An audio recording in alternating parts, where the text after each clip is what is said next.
amigas da Associação Espírita Jesus de Nazaré, saudações fraternas a todos e a todas. Estamos aqui mais uma vez para compartilhar com vocês uma singela reflexão sobre o tema "É necessário ressignificar". Saudamos aos nossos mentores, os orientadores dos trabalhos aqui da nossa casa. Pedimos a bênção ao nosso Mestre, Jesus de Nazaré, para as reflexões que vamos fazer. Registramos aqui um abraço especial aos nossos irmãos e irmãs de Santo Estevão e região, porque no mês passado, no mês de março, estivemos aí fazendo uma reflexão sobre esse tema e na oportunidade não tivemos condição de fazer o registro, né? Não fizemos o registro em gravação. Então eu compartilho com vocês esse trabalho que teve um ponto de partida aí, né? Grande abraço e vamos juntos fazer essa abordagem importantíssima sobre a necessidade de ressignificar. A ressignificação é uma necessidade porque sem essa mudança de visão, de percepção, de mundo, né, a partir das pequenas coisas que compõem o mundo ao nosso redor, nós não vamos evoluir. Nós vamos ficar como Raul Seixas disse numa das suas canções, né? Eu prefiro ser uma metamorfose ambulante do que ter aquela velha opinião formada sobre tudo. Cristalizar a visão de mundo, cristalizar opiniões é retardar a evolução. E a gente só pode mudar a opinião, a visão, a percepção sobre as coisas, claro, se enxergar em cada coisa um significado diferente à medida que a gente amplia a visão, que expande a consciência. É nessa linha que a gente vai conversar um pouco. Bom, o que é ressignificar, né, conceitualmente? Na essência, ressignificar é o quê? Ressignificar é mudar o sentido que nós damos às coisas. Hoje, certamente, nós enxergamos coisas que aconteceram há 20, 30 anos atrás, para os mais maduros, os mais jovens, há 5 anos atrás, com certeza já dá para fazer uma comparação do que pensava, do que achava, como percebia e de como vê agora, porque o mundo vai mudando, os cenários vão mudando, a gente vai mudando e nós passamos a perceber as coisas de um modo diferente.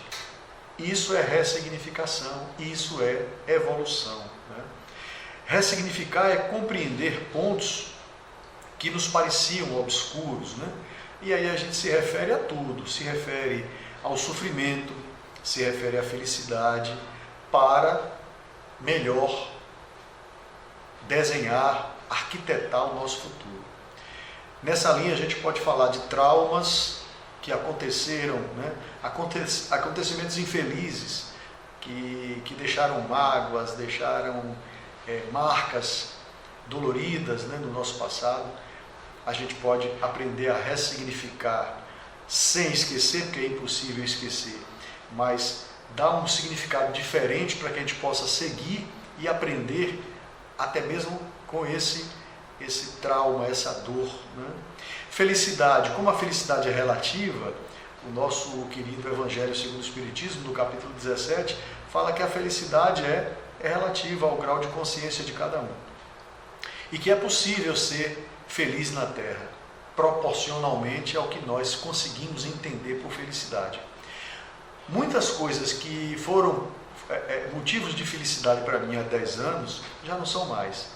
Quando eu falo felicidade, eu estou falando da felicidade mesmo, né, na visão que eu tinha há 10 anos atrás, mas em contextos menores, mais reduzidos, eu posso estar me referindo a momentos de alegria.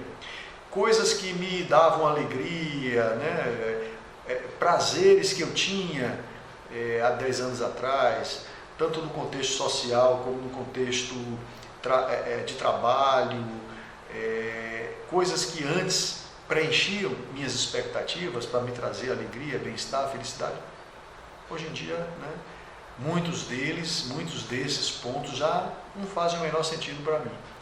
Então é isso, é essa compreensão avançando, só é possível quando eu faço essa releitura, essa ressignificação dos fatos e das coisas que fizeram parte desse cenário do passado. Em suma, ressignificar só é possível se eu amplio a minha visão espiritual. Por que espiritual? Porque a visão material ela é limitada. A gente sabe que muitas pessoas têm um progresso material muito grande, mas ele está condenado a uma exaustão breve, porque o sucesso material ele vai exaurir. O sucesso espiritual não tem como exaurir, porque ele vai ao infinito das nossas possibilidades. Na nossa evolução espiritual, rumamos para a perfeição. Então, rumamos para o infinito. Não tem limite. Já no plano material, a gente está sempre encontrando pontos de satisfação e daquela reflexão. E aí? E agora? Já conquistei tudo. E agora? O que eu faço? Então, é ampliar a visão espiritual. Isso nos remete ao autoconhecimento. Eu me lembro sempre que, conversando com amigos, a gente fala sobre músicas. Músicas que a gente... Música não tem idade, né? Música, a gente ouve música de qualquer tempo e ela se encaixa para ouvir, para cantar em roda de amigos, né? Nas reuniões públicas. Toda música ela tem sua importância e ela é atemporal. Estou falando de música boa, música que tem uma mensagem boa, uma melodia bem feita. Ela não tem idade. Qualquer música, em qualquer tempo, ela tem lugar. E músicas, eu compartilho a minha experiência pessoal, porque gosto de cantar, né, de tocar um pouco. E eu estou sempre descobrindo alguma música que foi composta, né, que fez sucesso há décadas atrás e que eu não tinha lá atrás o olhar que eu tenho hoje. Músicas que eu canto hoje e falo, poxa, eu já tinha essa música na memória, mas eu não tinha mergulhado nela, na mensagem dela. Por quê? Porque hoje, com os novos elementos que eu absorvi, que eu aprendi, meu olhar sobre o conteúdo daquela música vai mudar. Isso é ressignificação, né? A música, a arte de um modo geral, ela é um campo vasto para a gente se ver dentro desse processo, né? Eu não tinha essa opinião, eu não tinha essa visão e passo a ter, né? Porque é um exercício, um movimento de ressignificação, né? Ressignificação sendo então uma necessidade no nosso processo, no nosso caminho evolutivo, é imprescindível o autoconhecimento, né? É no autoconhecimento, é no mergulho interno que a gente vai abrir possibilidades para essa caminhada de ressignificação e evolução. E aí eu trago o livro de Joana de Ângeles e nosso querido Divaldo Franco, o livro Autodescobrimento, né? Onde ela faz uma abordagem sobre as nossas dificuldades evolutivas, que são empecilhos, né? Que são dificuldades para conseguir esse desabrochar, desatar esses nós. Eu peguei somente alguns pontos, né, rapidamente, para compor essa nossa ideia.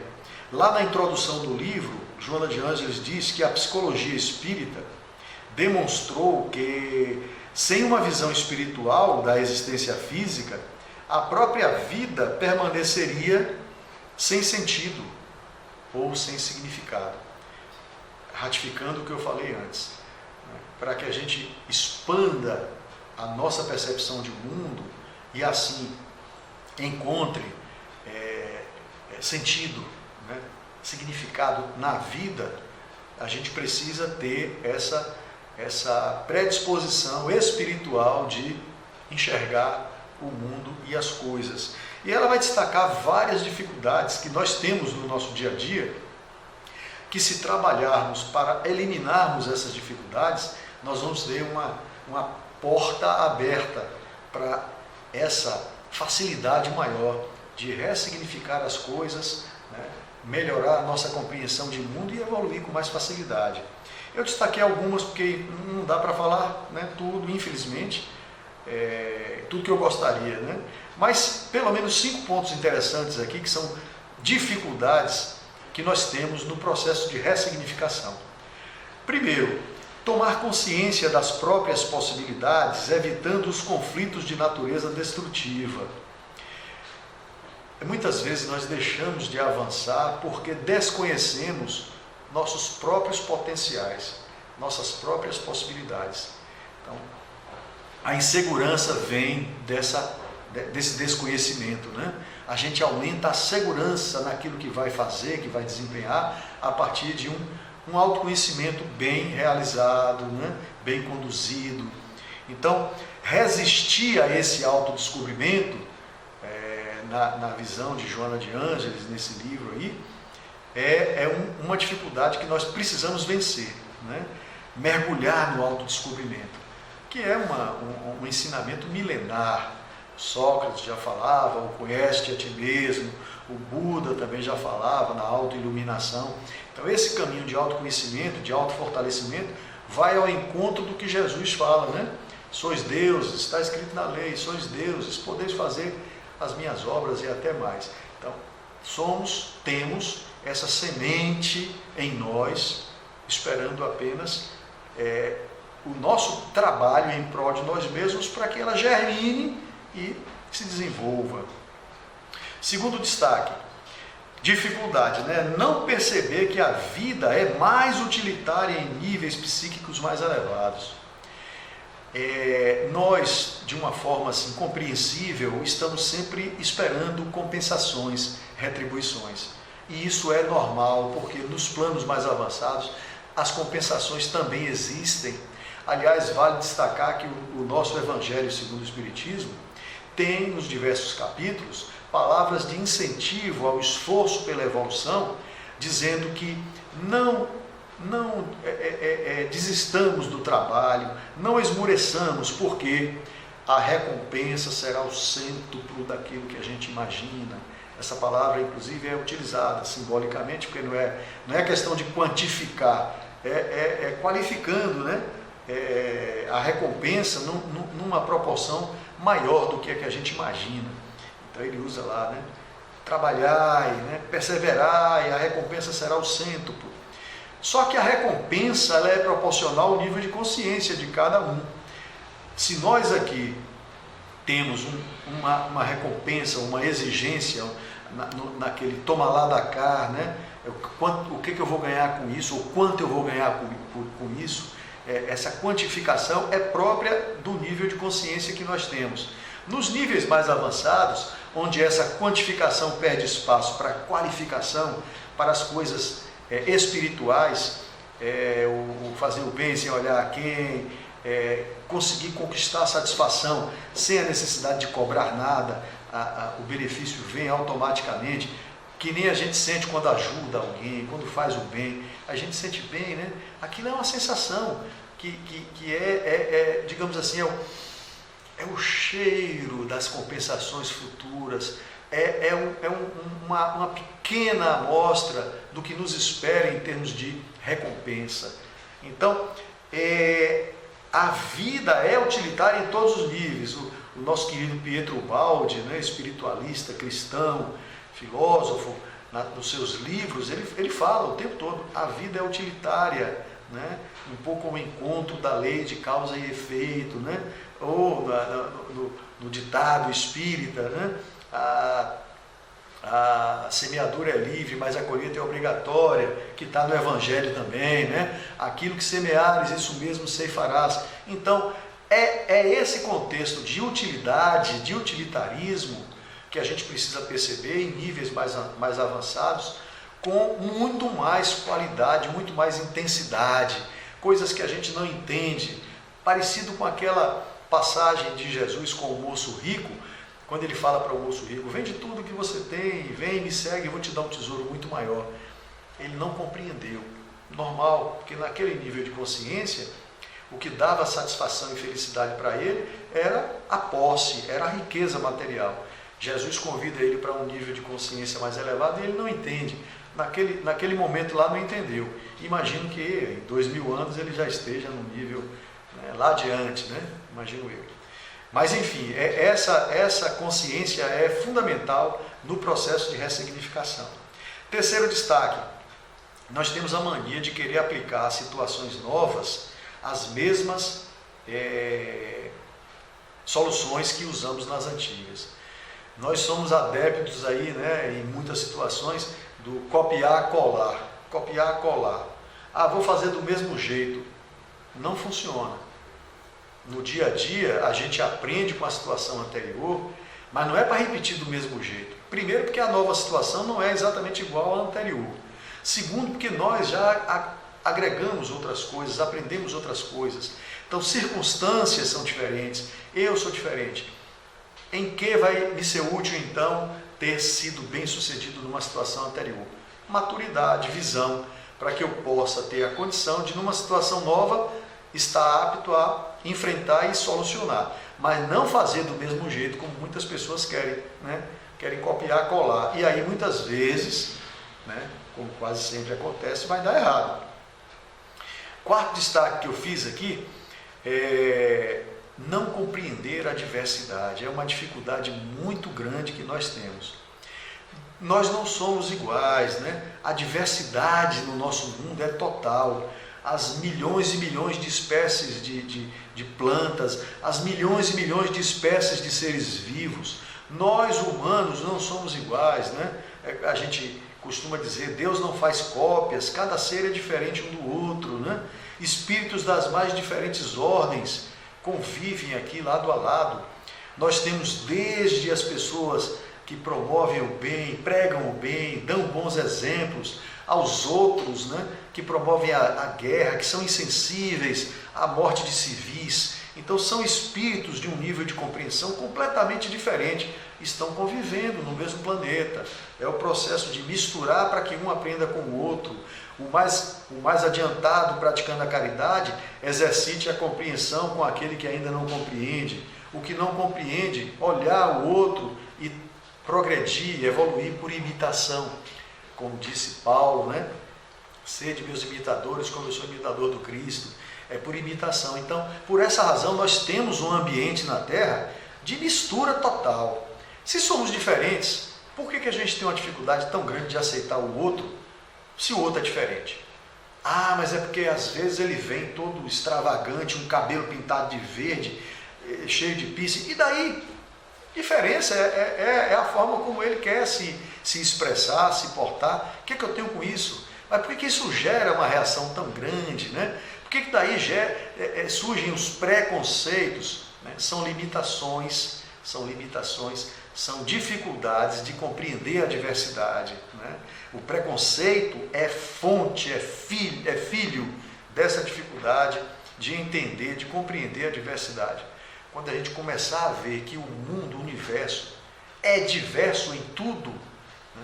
E a gente começar a dar um novo significado a essa percepção, aí vai ficar mais fácil evoluir.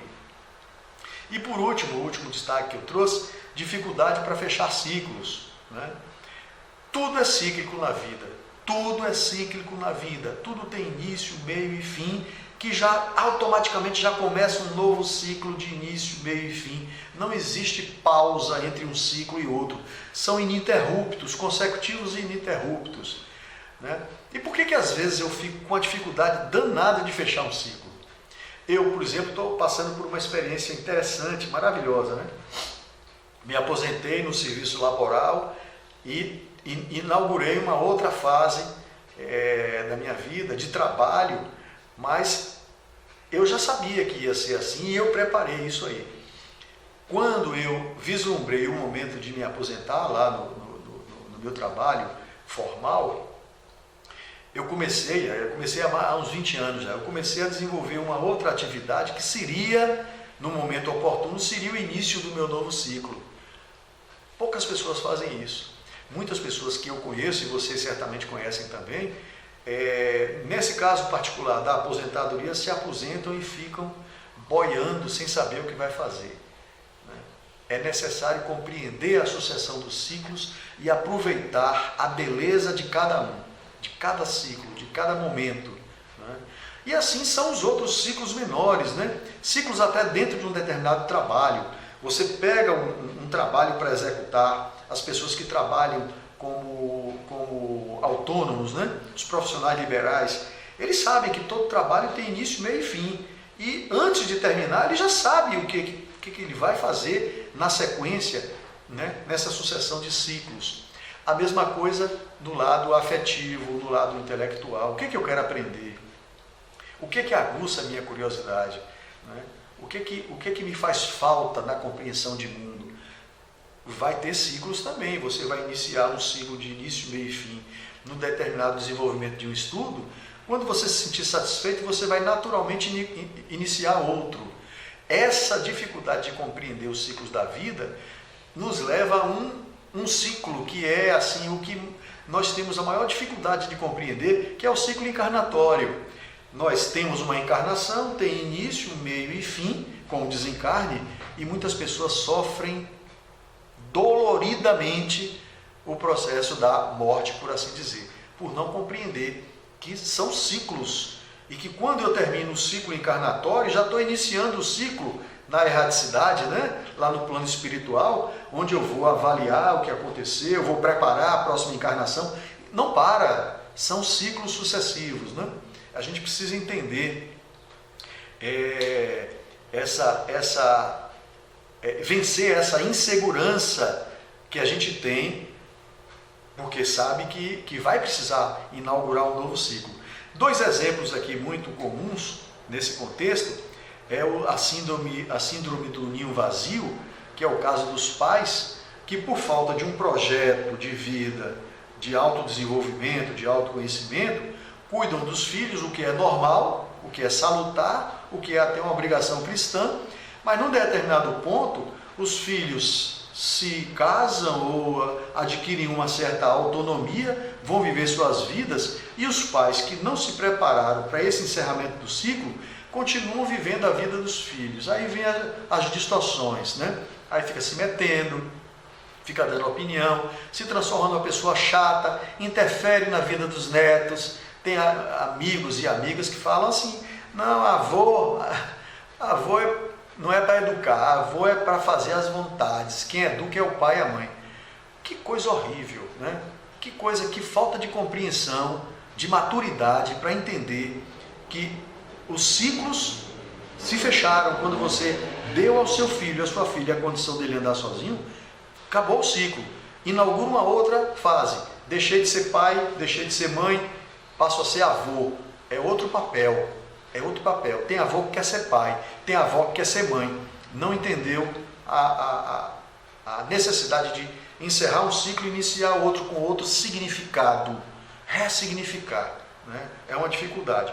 E aí outro exemplo do mito da caverna, né, de Platão, é aquela simbologia que diz assim, ó, tem gente que fica dentro da caverna olhando a sombra na pedra lá, e fica todo dia só com aquela visão, aquele recorte limitado do mundo, e está lá a luz lá em cima chamando, vem cá, tem coisa, um universo infinito aqui para você conhecer. Ele fica lá endurecido, uma preguiça danada, e não vai para fazer esse movimento de ver coisa nova, né?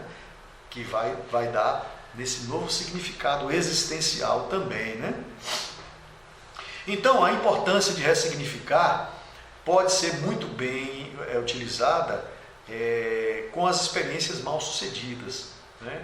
As coisas, os erros que a gente comete, que muitas vezes deixam arrependimentos, deixam traumas, eles precisam de um exercício de ressignificação. Por quê? Porque eu preciso, no caso das dores, dor de uma separação, dor de um fracasso, de um empreendimento, as dores de um modo geral. Se eu olho para essa dor, vou ao encontro dela para compreender as circunstâncias que estavam envolvidas no cometimento dos erros, se eu faço esse trabalho de análise, eu ressignifico, porque eu vou me perdoar, eu vou dizer, ó, eu errei, porque as condições que eu tinha eram aquelas. Se acontecesse hoje, certamente eu não erraria do mesmo jeito, eu já teria uma condição muito melhor de enfrentar aquela situação. Olha aí, olha o benefício de uma ressignificação né? Eu aprendi. Eu com aquela dor, aquele erro, aquele fracasso, eu não estou minimizando, por favor. Eu sei que tem casos que são muito mais delicados e que precisam até ajuda de um profissional. Eu sei que existem dores que são muito delicadas, mas tem muitas outras que eu posso fazer sozinho. Eu posso fazer a análise e a ressignificação sozinho, porque isso vai me gerar um aprendizado, né? Da mesma forma que uma frustração, com esse movimento de auto-perdão, de autoconhecimento, né? De compreensão das variáveis que eu tinha naquele momento, pode me ajudar como motivação, porque eu vou enfrentar situações diferentes ou parecidas com a anterior e eu tenho que arranjar uma forma de não errar de novo. Eu tenho que me fortalecer para não errar duas vezes. Então esse processo é necessário, útil, para que eu tenha aprendizado, para que eu tenha motivação, para que eu recupere a autoestima, porque via de regra, nossas dores, né? Nossos fracassos, eles geram uma baixa estima. À medida que eu consigo fazer essa releitura, eu levanto, como se diz, levanto o moral, né? Levanto a autoestima. Isso vai melhorar também a minha relação com as outras pessoas. Porque quando eu tô de baixo astral, até para me socializar é difícil. Porque eu me torno um chato, eu me torno uma pessoa azeda, amarga, uma pessoa que não tem o pensamento em alta para conversar, o otimismo, o dinamismo. Eu perco, porque eu estou mergulhado na minha própria frustração, na minha dor, na minha baixa estima.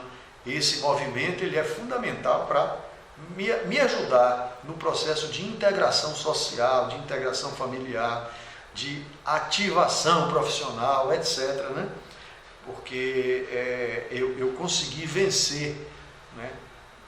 Esses entraves que estavam me atrapalhando. Aqui eu trago alguns equívocos quando a gente pensa em ressignificação, alguns equívocos a respeito do que ressignificar. Por exemplo, ressignificar não é esquecer, apagar o que aconteceu, porque é impossível apagar. Não tem como apagar, está lá, está registrado no inconsciente. Então não é apagar, é minimizar os efeitos danosos, destrutivos e fazer com que aquilo seja ponto de partida para alguns saltos, né? Para as experiências que virão, né? Então não é sobre apagar memórias, mas sobre mudar a forma como você se relaciona com elas. É desafetar no sentido assim, o que me afeta é o que me incomoda. Então é desincomodar, desafetar nesse sentido, né? Então desafetar, ressignificar, por exemplo, a perda de um filho, perda entre aspas, né? É muita dor. A gente convive aqui, certamente vocês têm também experiências nesse sentido, pessoas que perdem um ser muito querido e têm uma dificuldade grande de compreender, né, esse fim de ciclo. E muitas vezes é possível na casa espírita, dentro dos processos terapêuticos, dentro do conhecimento dos grupos de estudos, dentro do fortalecimento com as preces, com os passes, nós vamos compreendendo e nos ajudando a superar. Claro que não vai esquecer, mas a tônica passa a ser uma saudade boa, a saudade fortalecida pelos laços que a gente passa a ter certeza de que eles estão vivos e cada vez mais fortes, né? E isso passa a ser maior do que aquela falta do abraço, aquela falta física, né? Então não é esquecer, é você ressignificar, se fortalecer para compreender e seguir. Segundo ponto, você deve ressignificar tudo? Não. Por exemplo, nos 10 mandamentos tem lá escrito, não matarás. Ressignificar o quê? É um fundamento que não tem como ressignificar. É isso aí mesmo. Você não tem direito de matar, você não tem direito de tirar a vida de ninguém. Então, existem pontos assim, que são pontos que vão caminhar com a gente até chegar no sistema, no paraíso, né? Nos campos elíseos, como a gente quiser chamar. Existem fundamentos, por exemplo, amar os vossos semelhantes como eu vos amei. Vai mudar o quê? O amor é isso, o que vai acontecer, eu vou amar cada vez mais, ou numa dimensão, numa compreensão cada vez mais, mas amai-vos uns aos outros vai mudar em quê? Em nada. Então existem coisas que não tem o que ressignificar. O que a gente vai ressignificar é aquilo que precisa de aperfeiçoamento, né? Então a gente tem que escolher com sabedoria quais são as experiências que merecem um novo olhar e quais aquelas que devem ser aceitas. As que são fundamentos que vão nos acompanhar até o infinito, ou sejam aquelas que eu ainda não consigo. Existem essas também. Algumas eu já consigo. As que eu não consigo, eu resignadamente aguardo o tempo próprio, né, para realizar. Outro, terceiro e último equívoco que eu destaquei. Ressignificar é fácil?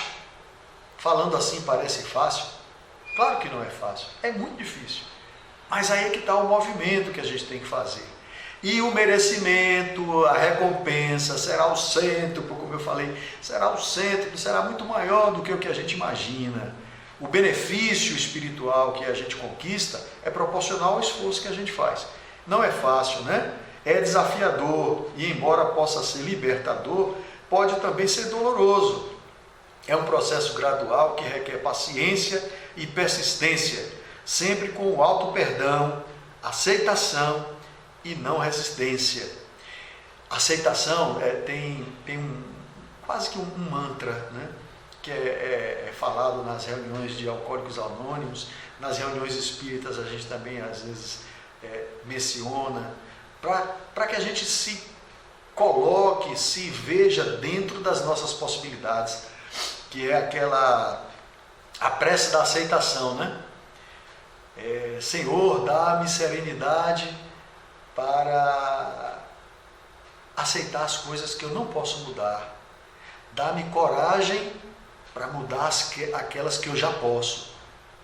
E dá-me sabedoria para distinguir uma coisa da outra. É uma frase de um teólogo estadunidense, mas a gente usa muito aqui, né? Essa aceitação contida dentro da prece da serenidade, né? Então, é inteligência. Ressignificar, sim, com serenidade aquilo que eu posso. Com coragem aquilo que eu posso. Serenidade para aguardar o tempo daquilo que eu não posso mudar ainda, né? Sem me desesperar. E sabedoria para distinguir uma coisa da outra, né? Lembrar que a gente está sempre com medo, temos uma resistência muito grande para fazer esse movimento de ressignificação, de aceitar o final dos ciclos, porque o desconhecido causa temor para nós. É preciso vencer, enfrentar esse temor, adquirir coragem para enfrentar o desconhecido, porque todo o nosso futuro é desconhecido. O futuro de bonança, de esperança, de paz, de amor, tudo que nos espera de bom é desconhecido. Não posso ter medo, eu tenho que ter coragem para avançar nesse campo aí da felicidade plena, né? Lembrando que tudo aquilo que a gente resiste, persiste, né? Se eu resisto em tratar defeitos, dificuldades, vícios, é como guardar lixo debaixo do tapete. Está lá, né? Eu estou enganando a mim mesmo que não existe. Está escondido de mim mesmo, está debaixo do tapete lá e uma hora ele vai explodir com efeitos muito danosos. Em linhas gerais, é isso que eu queria trazer para vocês, mas eu queria encerrar a nossa reflexão com uma ressignificação importantíssima, que é a que Jesus trouxe para nós no seu Evangelho, né? Ele diz, no Sermão da Montanha, contido lá nos Evangelhos de Mateus, capítulo 5, 6 e 7, né? No capítulo 5, item 17, ele fala assim: não penseis que vim revogar a lei e os profetas. Não vim revogá-los, mas dar-lhe pleno significado e cumprimento. Todo o tempo a gente vai avançando, compreendendo as parábolas, né, as metáforas de Jesus. Porque naquele tempo, 2000 anos atrás, a capacidade de compreensão era aquela, né? A nossa cognição era limitada, a gente avançou, a gente compreende muito mais coisa.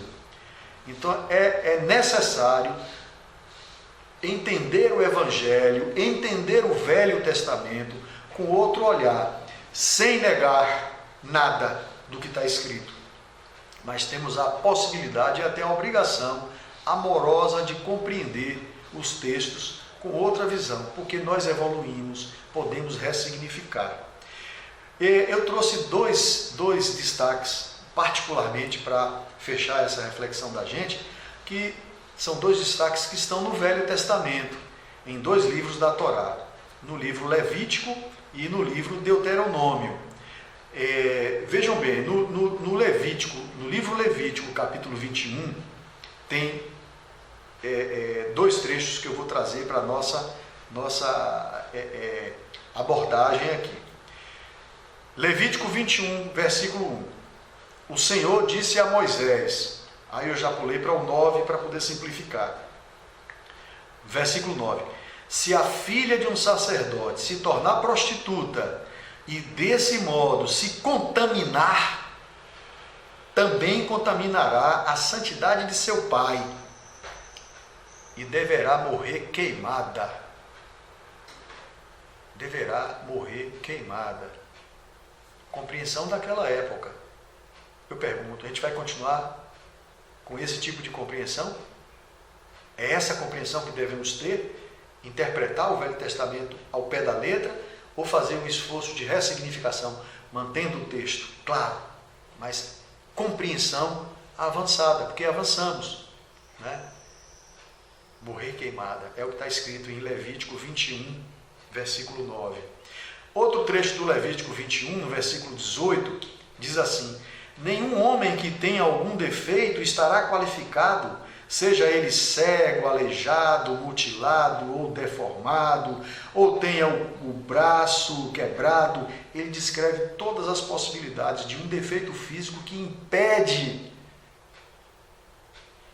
o cidadão de oferecer no altar um presente que ele quer dar para Deus. As oferendas. Não pode. Se tiver um defeito físico, não podia. Não podia. Porque ele ia contaminar o altar. E aí, pulando para o versículo 23, o texto diz assim: por causa do seu defeito físico, não passará diante da cortina interna, nem se aproximará do altar, pois contaminaria meus lugares santos. Esse é o texto. É assim que está escrito. E vai continuar escrito. A compreensão era outra. E hoje? É a mesma? Vou continuar significando, né? Entendendo, compreendendo do mesmo jeito? Não, eu preciso ressignificar.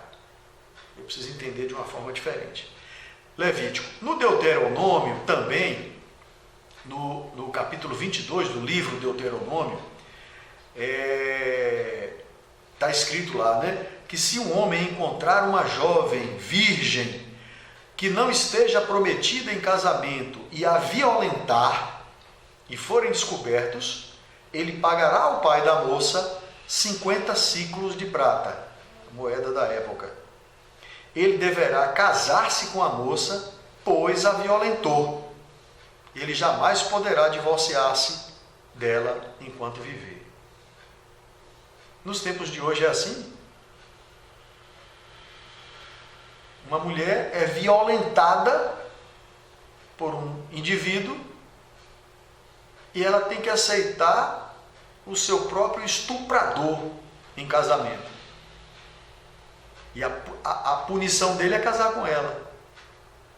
E ela foi violentada, né? Primeira agressão. Segunda agressão, ela tem que casar com o próprio estuprador. Aí você fala assim: Beto, como é que isso foi escrito? Por que isso foi escrito assim, né? Desse jeito? Aí tem uma explicação para compreender o significado da época, né? Contexto da época. Casamento era uma proteção. A mulher divorciada, viúva, marginalizada, né? Filhos órfãos. Por isso que Jesus pede para acolher as viúvas, acolher os órfãos. Era por isso, porque na época a cultura era assim, cruel, né? Então o casamento era uma proteção. para se proteger, a mulher teria que se casar com o próprio estuprador. Então era um benefício para ela, imagine, era um benefício para ela. Era um ato de proteção à mulher que foi estuprada. Hoje, se isso acontecer, a gente tem que denunciar o indivíduo e ele tem que pagar, nos termos da legislação atual. Vamos falar sobre isso aqui logo em seguida. Então, trazendo para a nossa realidade aqui no Brasil, essa prática conhecida como casamento reparador, né? Como está lá no Deuteronômio, não casou, reparou o mal, reparou o crime, se redimiu do crime. Não existe mais. Existia até pouco tempo, né?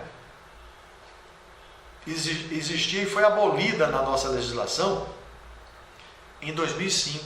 Só tem 21 anos, pessoal. Só tem 21 anos que o Código Penal brasileiro foi mudado, porque antes permitia que o casamento entre a vítima e o agressor extinguisse a punibilidade.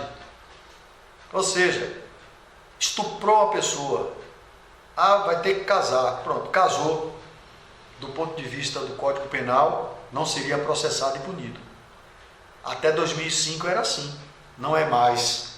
O Código Civil mudou, o Código Penal, o Código Penal de 2005 mudou. Existe uma lei de 2005, que é a Lei 11.106, que revogou com esse tipo de dispositivo. Então hoje o casamento não anula mais o crime de estupro.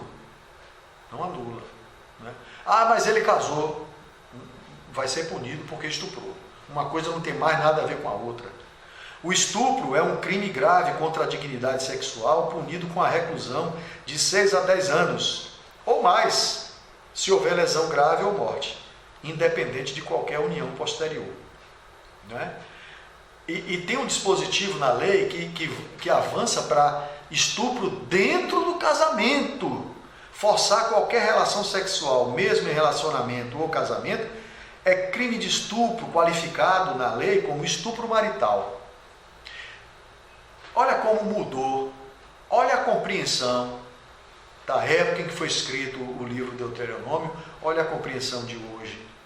Avançamos na nossa leitura, né? Ressignificamos esse tipo de situação, evoluímos. É necessário fazer esse movimento. Eu estou citando esse ponto do Velho Testamento, mas todos os estudiosos que estão fazendo esse esforço, convocando as pessoas para manter os textos, mas compreender de uma forma diferente. Não continuar interpretando o Velho Testamento de forma tão literal, porque isso faz a gente incorrer em absurdos.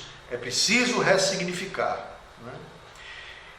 Finalizando a nossa reflexão, eu deixo aqui, ainda no Sermão da Montanha, né, com o nosso querido Mateus, capítulo 5, versículos de 38 a 46. Olha só como Jesus é enfático no convite a ressignificar. Versículo 38, capítulo 5 de Mateus 38. Ouvistes o que foi dito, olho por olho e dente por dente. Eu, porém, vos digo que não resistais ao mal, mas qualquer que te bater na face direita, oferece-lhe também a outra. Que não significa um tapa físico. O que ele está falando é para não ir para o revide, o olho por olho, dente por dente, é revidar. Então, receber um tapa na face, ou seja, alguém te agrediu, não revide. Mas ele vai revidar de novo, que seria simbolicamente o tapa na outra face. Deixa ele fazer as agressões quantas vezes ele quiser, é um processo dele. Ele vai, né, ter que resolver essa questão. Ele vai ter que responder por isso. Você que não pode entrar nessa vibe e descer junto com ele. Essa é que é a verdadeira interpretação, o verdadeiro significado de oferecer a outra face. Não é o tapa físico, que isso é uma coisa, né, é uma forma muito primária de entender o texto. E nesse mesmo capítulo 5 de Mateus, no versículo 43, também tem outra passagem muito parecida. Ouvistes o que foi dito, amarás o teu próximo e odiarás o teu inimigo. Odiarás o teu inimigo. Eu, porém, vos digo, amai os vossos inimigos, bendizei os que vos maldizem, fazei bem aos que vos odeiam e orai pelos que vos maltratam e vos perseguem. É naquele momento um convite claro de Jesus. Não é nada disso que vocês estão compreendendo, né? O significado é outro, o significado é este. Então Jesus dá um ressignificado para o texto, né? Muda, ajuda a fazer uma compreensão diferente. Isso é ressignificação, né? Encerro com o nosso querido Evangelho segundo o Espiritismo, no capítulo 11, item 10, quando ele nos diz, né, que nós somos infinitamente melhores hoje do que éramos há 100 anos atrás. Temos de tal modo mudado, né, em nosso proveito, que aceitamos sem contestar uma multidão de novas ideias sobre a liberdade e a fraternidade que outrora nós rejeitávamos, né? Ora, daqui a 100 anos aceitaremos com a mesma felicidade aquelas que não puderam ainda entrar em nosso cérebro hoje. Essa que é a tônica da nossa reflexão. Estejamos abertos. Nós precisamos estar abertos a mudar a nossa opinião sobre as coisas que são transitórias. Ressignificar tudo, porque esse é um princípio basilar do movimento de evolução. A mudança é algo necessário em nossa dinâmica de vida. E eu deixo essa imagem desse ser aí, muito querido, Mahatma Gandhi, com essa frase que se popularizou quando ele diz: seja a mudança que você quer ver no mundo. Então é isso, pessoal. Era essa breve reflexão, singela reflexão, que eu queria compartilhar com vocês, que me tocou assim, né, de uma forma muito especial, muito profunda, com necessidade, né? Cada vez mais convencido de que esse é o movimento que a gente precisa fazer. Mudar nossas perspectivas, nosso olhar, para que a gente possa, como se fosse assim, tirar o freio de mão das dificuldades e acelerar na senda dessa escalada evolutiva. Grande abraço, fiquem com Deus e até um próximo momento, se Deus quiser.